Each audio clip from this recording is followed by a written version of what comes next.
My question will be, as India is hosting an AI summit in February next year, in what way the two largest democracies can collaborate in this next frontier of science and technology? Thank you. The audience is a pleasure out here, but as far as the AI question is concerned, there are three things. The motto of AI Summit, which is Sarvajan Aita, Sarvajan Sukha, that is the catchword we are doing it. So, what is the theme of this is building the capability tomorrow rather than focusing on job creation itself or the loss of job. The three pillars of the AI thing, which you see, it also going on between the open source and the proprietary thing. And India has, go with the open source model, which is basically that the code should be given and it will be improved by the community, by the developers, by the young talents, those who use it. Secondly, obviously, the hardware behind things like putting in data centers and trying to develop the LLM models by utilizing them. Recently, we have heard about Amazon and Google investing 15 to 30 billion of rupees, and probably we're expecting OpenAI to do things and subcontracting different data centers into the architecture of India. It is there. And the third is the upscaling into from generative to general intelligence, which is the new frontier of science that is being developed. And where the quantum computing is, and the progress in quantum, as recently the recent Nobel laureate and the qubit developer recently got the Nobel Prize. And we have in-house capability as far as quantum computing is discussed. So the three pillars we are working, and that will be highlighted in the AI Summit. And it's more of building the capability tomorrow. That's what I can say. I firmly believe India-US ties is driven by people, training, and business ties. In that context, as a successful business, how entrepreneurs like you can play in boosting this fund? My kind of many young people are more and more getting in the tech business. A lot of innovations are involved. And if you're talking about the whole country, US and India, I would say at least 15% of new tech companies in the last 10 years, they're open and they have registered that IPs in America and India are Indian origin. And this is keep going. I would say there is many billionaires, 135 from the Indian origin. And they are majority from the tech companies, and they are kind of innovators or they own multiple IP. Look at the Meta. So many millionaires just become the success in the Meta AI. So this is upcoming trend that second generation, first generation Indians are keep growing very fast in the US and India as well. In India, top 100 companies just recently who did over 100 CR business, they are all under 35. So it's a very big contribution of the young community in the country's new research development and finance. What is your wish list from the two governments, Trump administration here and PMOP government in this context? I'm an American citizen. I'm looking after really the community, and the US citizens are facing a lot of issues like the price inflation of the day-to-day life. Their uncertainty of the life that tomorrow my kids, his kids, or someone who all known in America, and someone will walk to them and they say, "Get out of this country." Our skin will not change, our color not change. Even third, fourth generation, they all tell us by walking, they say they are Indian. And if this kind of hatred against us or the brown skins going on, and if some president or that level are giving the hint against us, that is not right. So I'm definitely looking for something that some strong message from the president come to United States and some of the politicians who are talking against our community. What do you think the Indian diaspora, as we saw, plays a unique role? How it can become a stronger economic bridge between the Thank you. Indian diaspora is already doing marvelous. The recent events that are happening due to the political change, political change will come again. It's another 3 years, 4 years of this administration. The Indian diaspora is need to be steadfast, in my opinion. It is not the worst of time and the worst of times. It is just the time. We are the strongest community as far as the AI development is concerned. You look at the largest groups who are working on are mostly of our origin. The respect has gone down, yes, like Mr. Gill said. And like I said, it's just a simple number. And we need to stand fast, we need to be positive, we need to continuously work to provide what we've been providing for the past 5 decades to this country. As proud Americans, the next generation will get confused if we just talk about India-centric views. We have to talk about India and US alliance. That's what we're discussing today, right? Strategic alliance. Where India can help, this is India can help in the senses that India also supports the next generation diaspora here.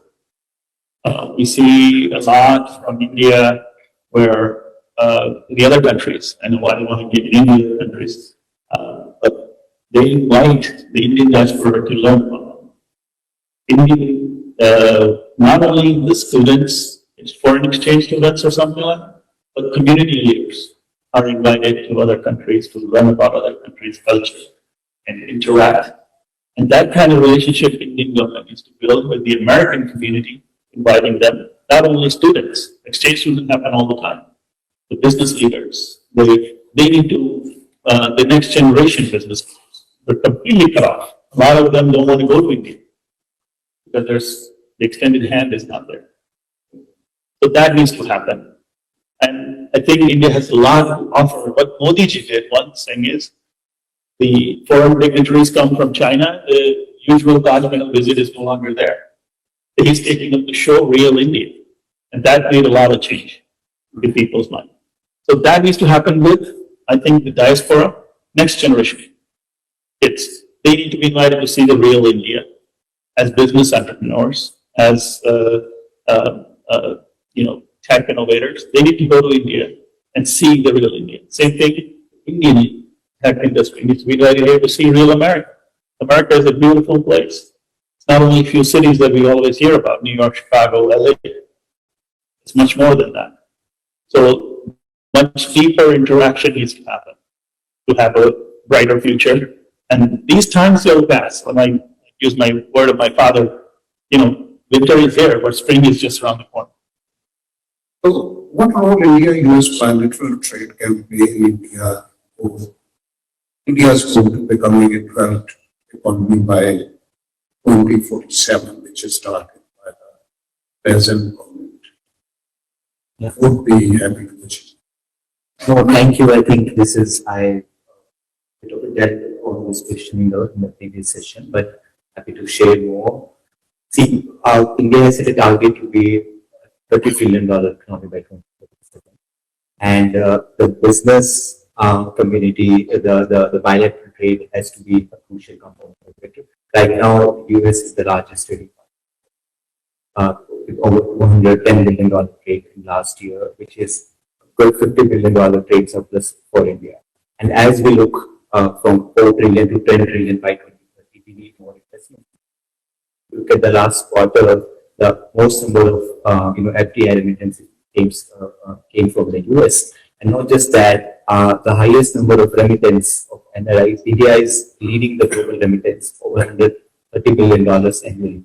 And over 30% of that comes from Indian Americans, which is keeps the the forex reserve stable, and also creates drive the economy in India. So it is extremely important that we need to take this relationship further bilaterally.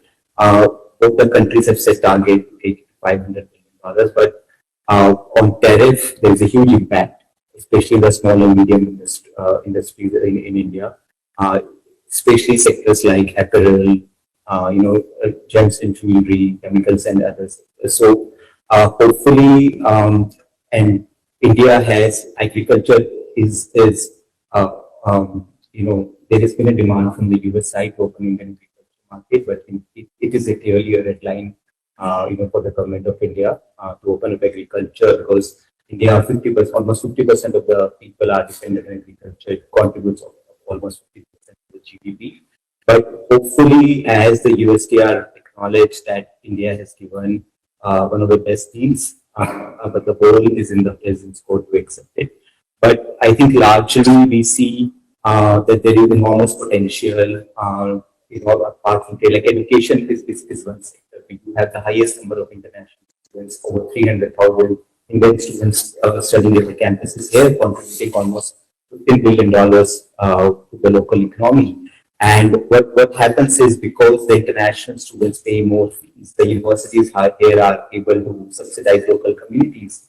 So, I think and similarly in other sectors, in defense, in space, people to people, we see there is enormous potential, and hopefully we will be over this situation. So, thank you. Normally, as you are a veteran journalist and almost more than 30-year journey in the media, how do you see the present scenario and situation in media or in US or globally? Very beautiful question you put it. As you did mention, 3+ decades of mine. What I saw when I was studying journalism, yesterday I was talking to Larry. It was told to me, what I see, I must say that. In today's time, the definition is completely changed and reversed. What I'm saying, you must see. That should not have been there, first of all. And there has to be something which is called responsibility, which is missing in today's time. And who's to be blamed? We the people. Anybody and everybody globally carrying a smartphone in their hands, they treat themselves that we are the reporters. And the community becomes very vulnerable when we have WhatsApp and other sources where there is so much rumor. And community becomes more vulnerable at the ages of, when you talk about this publication, India Abroad, means when we came in here, we trust, because there is somebody. And when there was no Shadi.com, there was nothing Lalit at that time. Matrimonials used to have through this. Sources were there, and the founders, we really respect them, what they have done. What comes to the community and the businesses and the enterprises, because people have to realize there are two parts to media. One is publishing, editorial, and publishing. Editorial has its own job, but the publisher has to pay the bills also, that cost. But the community and the business houses, they don't realize, because there are media which is coming from Bharat. Let's talk, because we're talking from the Indian perspective right now. And they are here, their presence is here. But when it comes to the support, you're supporting them, but then no local media. I'm not interested right now what's happening in Mumbai. That will be later, but I'm very much interested what's happening in Indianapolis. And for my next generation, I'm very much interested what's happening in Los Angeles, because my generations are not going to be talking about Mumbai. Mumbai comes later, but that's not happening now. We are to be talking about from local perspective also. So that is the time that the community has to come and support. And I am nobody to set up a narrative, which is wrong. You asked what we are doing today. That is what we are doing. Yellow journalism. Who am I? I should be seeing it, what's happening there, and then let people decide about it, which is missing. Then comes another part. Like, you were seeing it, this what happened, Prachi did mention we had 1 minute of silence, and that is growing. That is growing, and that will keep growing it unless or until we talk about it. We are not touching the real issues in today's time. And 5 billion of us, if we come together, we can definitely make a difference. 1 second, I'm just saying, locally, you know how much India, and I always have been saying, Deji, that Indians cannot be ignored anywhere in the world. 1 second of it. We have to understand our strength, who we are, what we have contributed, not only in America, but globally. When we talk about Vasudhaiva Kutumbakam, it is not just a saying by saying. We believe in that, what India has done it. India cannot be ignored anymore. Congressman Raja was talking just a few minutes ago, we just heard him. We talk about, so that is elected officials, we bring them, table and menu. So they do have their role to play also. It is not about party politics should not be there itself. And I'm very particular about saying that because we do have our challenges. We should be talking about that very openly. Unless or until we'll demand, nothing will happen. A mom gives a milk to a baby when baby starts crying. Neeraj, you played a key role to help us here. How you see our young generation in the ethnic media and how Indian American people can play a role to get them involved in this field? In India, I have not seen many part of the international media or the national media here as a Indian youth. I have not seen it. Somehow they are kind of afraid of taking a stage for the community, I would say for the truth, because the school systems and the education systems are make them so much afraid of going in the public in the media. Plus, our basic trend, become the engineer, become the doctor, become the IT specialist. That trend has to be, I think, slow down or understand that this is not only our need. Our need is the media too. The media is today. Media is a force of the community, force of the voice, and force of the power. If we are not in the media, then it's not going to be take our community on the level where we supposed to be, such as the Jewish community and some others. Thank you so much. And let me come to you, sir. In semiconductors and defense manufacturing, where does India see the biggest opportunity for co-creation, not just cooperation? Yeah, the government policies, when the President Modi came down to February, the joint declaration, we talk about 2 acronyms. One is trust, one is Comcast,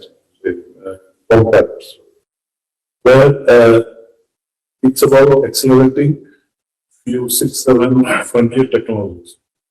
One, the more emphasis is on critical minerals, basically rare earths. So ironically, rare earths are not rare. What is rare is extracting the rare earths from the available resources. And obviously, as you all know, China has monopolized it, perfecting the technology. Now the world is realizing that we need to develop, but we develop, for developing also we need collaborations. So the US has recently from partnership with Australia, us as well. Basically, it was developed in US only. So similar given to China or other countries. So that is one part. Second thing is the defense partners. Recently, the co-productions rather than buying and utilizing this. Recently, Apache, the Master, and the other Javelin missiles.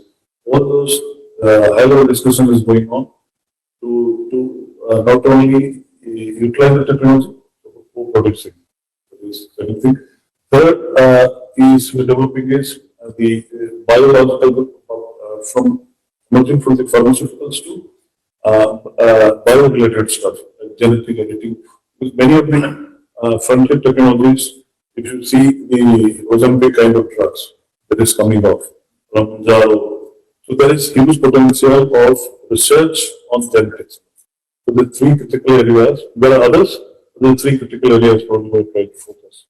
Where we want not only the intellectual capital to transfer, we will do it in our place and develop expertise in it.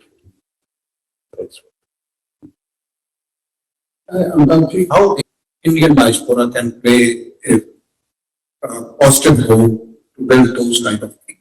You talk about the defense. Yeah, AI, semiconductors, and defense manufacturing. Yeah, so I will go back to my previous comment. I think there's a lot of the next generation or you who are involved in, such developments in America. And it would be on the GOI to reach out to these, to find what they're doing. They're doing tremendous research and development. And not working for larger corporations individually, smaller units, startups. They're heavily involved since I think 2011 when the space industry was open to the general public in America, which India just recently did that a couple of weeks ago, when the government of India also welcomed the private sector to get involved in space and defense. But 2011 was when you got the event of companies like Rocket Lab and SpaceX coming out with full force. But there were over 3,600 smaller organizations in America who are working on this space defense research individuals. And many of those 3,600 companies belong to the next generation Indian diaspora, our children. The outreach has to come because this is defense sector. Outreach has to come from country to country. And I think that's where the message can go out to India. Well, there's 3,600 organizations, but the majority of them, I'd say upward of 70% of them, are led by next gen Indians. So the onus is on the government of India to outreach to them. And we are here to help. We can make the connection on this, in that sector. That is going to happen. It's been a very, very positive thing. Maybe, we talk about a lot of negative comment on X, but I think if anything happens at ISRO, and ISRO does something, you see how many positive comments are there. And it's majority not Indian diaspora that put in those comments, it's normal American folks. You'll see one or two negatives, but majority of those comments when we launched the most heavy rocket the other, less than 12 days ago, you see more than 50,000 positive comments. So people appreciate positivity. And the outreach has to come from, I think it's not being the next gen, what Neerav said, is busy in becoming science in the STEM programs, and doctors and engineers and computer science majors. Why they're not in the media? Because they're not going to the liberal arts that much. They don't have a pathway, economic pathway, which is the fault of the first generation, including myself. We forced kids to be in the technology, become a doctor or a lawyer, but not go in the liberal arts, do journalism, become. Vandana ji has been carrying this, Prachi ji is carrying this, but they're again first gen. Right? The next generation, it is the onus of the parents now to get them involved and create programs that will encourage them to be involved in the media. But going back to the top, you gave me the how this interaction happened. the positive message is already there. It's the outreach has to come from government of India to invite these technocrats, invite these, developers to have some joint venture. And I think the government of the US already has since 2011 opened this market up for interaction, not technology transfer, but interaction at least needs to happen. Before I come to you, Neeraj, I want to ask you as this morning I heard when you were talking about the drone technology, and drone is a big issue, especially when the drones are coming with truck in Punjab and the border area. What do you see how our Indian government can tackle what kind of technology and I think the drone is an issue everywhere in the world, not only just for India. Previously, even US, they are having this issue to carriers are sending transports drones across the border. That happens everywhere.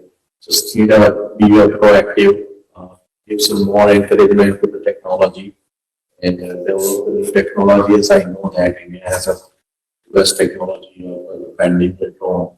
It's just about to slowly deploying since the borders are so big, so wide. It takes a time to deploy because when we talk that let's put this in a system, but if you get the area, it's quite larger. We have seen between the tension happened in Pakistan, India and Pakistan. There was a tension happened. How the forces defend our borders.